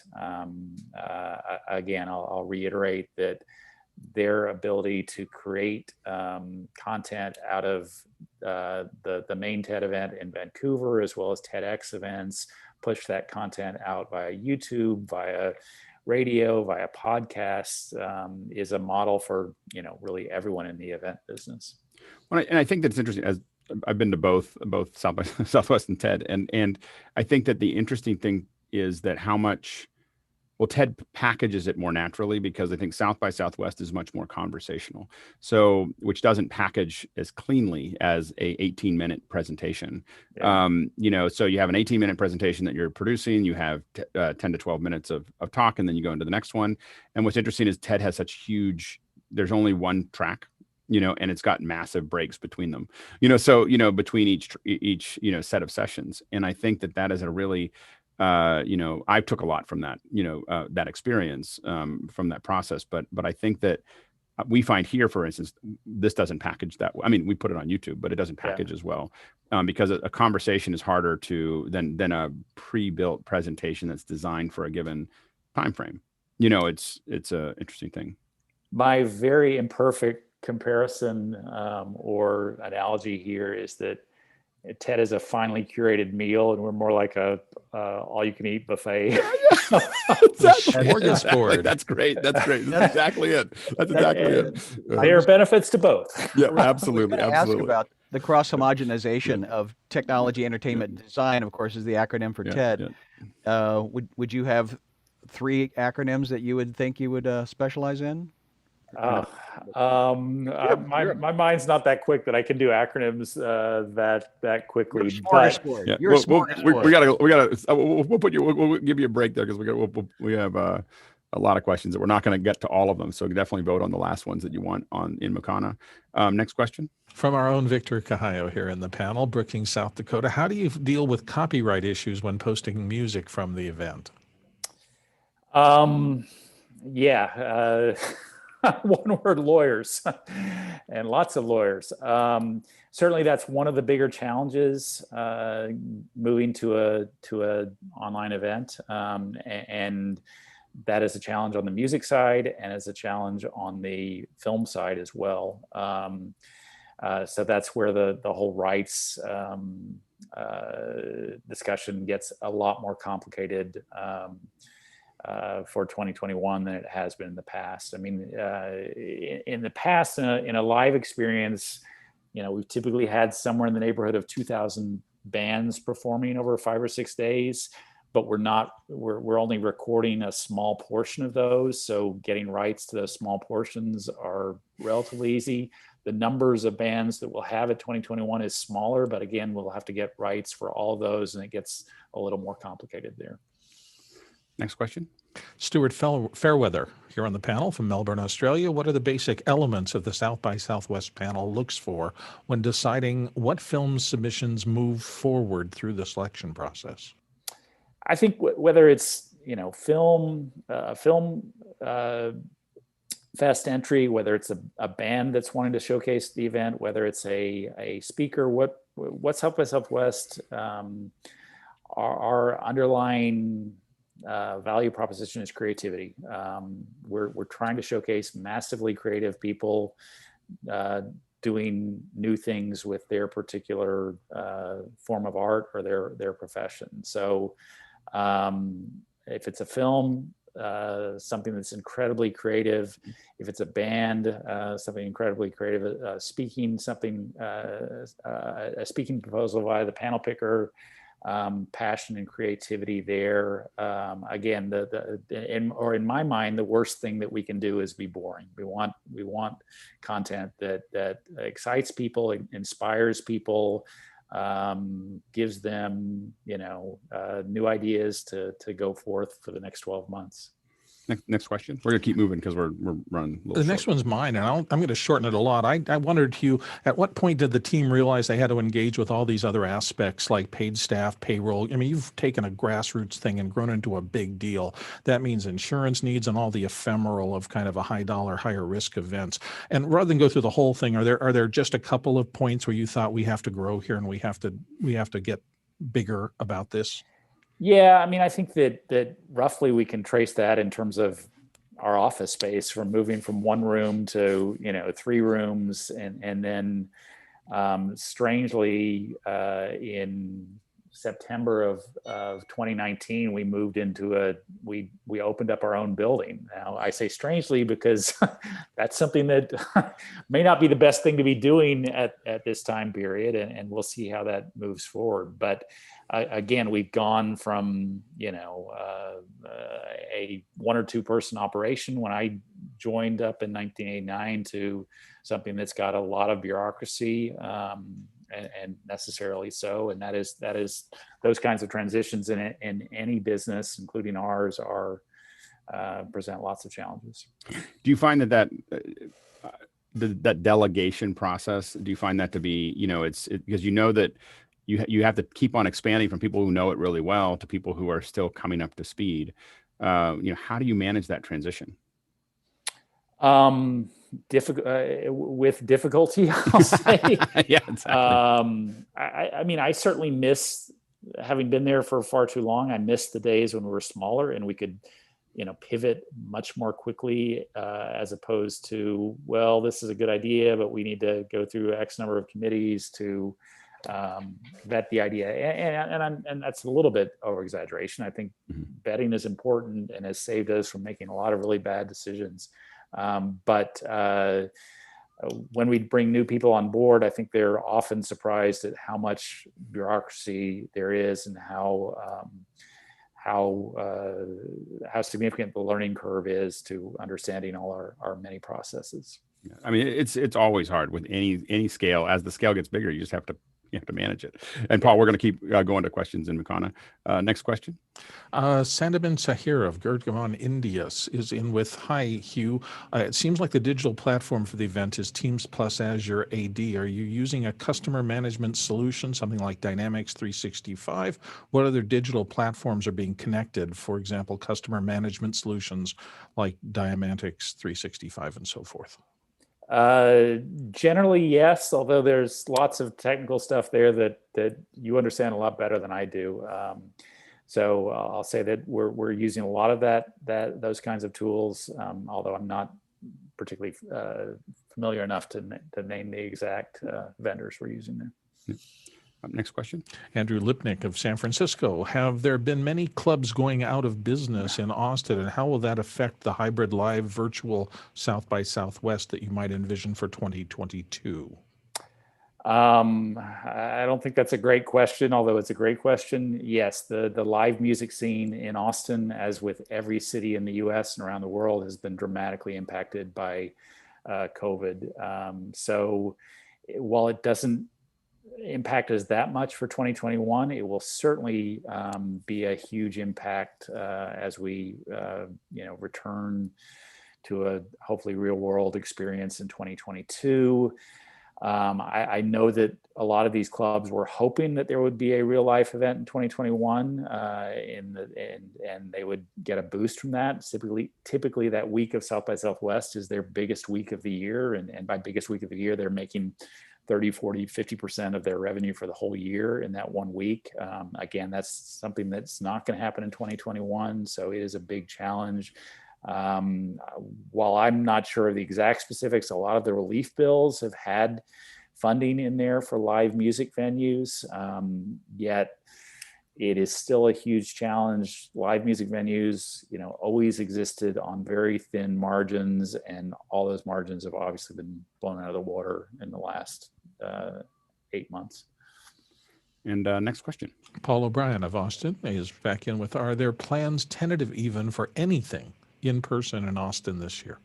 I don't think there'll be anything in person for 2021. We just went to Stage 5 in Austin a week ago.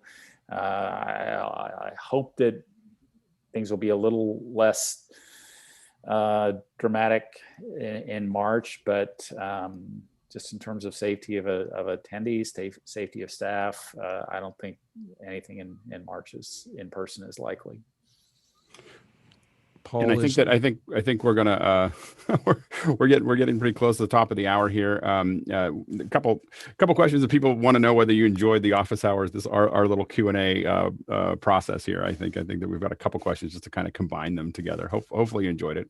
No, this is great. I appreciate there are lots of really smart questions, and I appreciate the insights and advice and real world experience of people who've done this a lot more than we have. Again, I can't emphasize enough that we have a lot of experience producing live events, and that's how we've gotten better. It's just year after year after year. Right. For the online world, it's new for us, and it is very scary. We like to call it exciting. Exciting. Also exciting, right? Those are the two sides of that coin. Lots of challenges and lots of opportunities. Outstanding. Hugh, just thank you so much for taking time out. When Paul said, I'm going to have Hugh Forrest come on the show, I was like, there's no way he's going to show up on my little show or our little show, and it's such an honor to have you here talking, giving us kind of the straight dope. Back at you. It's a big honor to be on here, and thanks for letting me share some of what we're doing for 2021 with your very robust community. Yeah, we're excited. We're excited to. A lot of us are going to be there watching virtually, and we're really excited about the show, and we're excited about it every year. And this one is. I was the receiver end of a lot of shows right after South by Southwest of people trying to put something online. So I'll be excited to see how it all turns out. So anyway, so thank you again. And for everyone out there, we're going to go into the post show right after this. So if you want to jump in, Hugh, you're more than welcome to jump in if you want, but no pressure at all. But we jump into kind of an open conversation in about 50 seconds. But we'll, for those of you who want to jump in and just keep talking about this or whatever else we were talking about this morning, you're more than welcome to. And tomorrow we're talking about building cooking shows because there's a lot of us doing it. So the second hour will be about looking at what people are doing with interactive cooking shows. And I think that there's a big opportunity with all the folks that are cooking at home, and how do people support them, and how do we as media developers support people who want to support that process. So stay tuned for that, and we will now jump into the next portion of our morning. And thanks to everyone. Thank you to all of the great job, all of our panelists, all of our attendees. We can't do this show without all of you. This is a show that is by the audience, completely. So thank you so much for attending. All right.